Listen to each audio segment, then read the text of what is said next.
Tingnan nyo guys, oh, tingnan nyo guys yung manok ko, kusang umuwi yan sa kanilang bahay. Nakapasok na yung isa. Pagdating ng yung magdilim-dilim na, yung mga alas 5, 5:30, mga ganyan guys, papasok na yan sa kanilang bahay. Kaya nakakapanghinayang katayin. Ayan. May papasok din yung isa. Pumasok. Nagulat.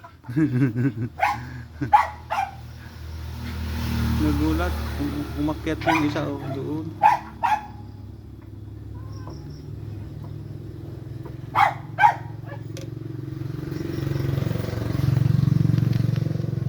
Pasok na. Ay nako.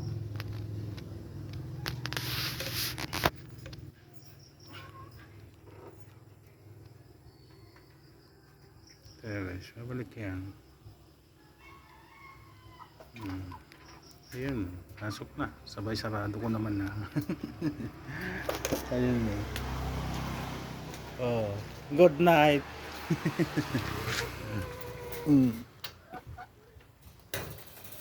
Naka ano na rin yun Ayan ready to katay na yan guys lalaki na yan. Good night na. Diyan, bababait siya ba yan? Maamo yan guys. Dalawang yan. Pag ako'y kumakain Ayan o.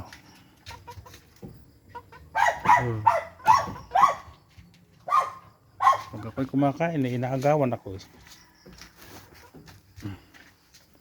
pagluto tayo mananapo.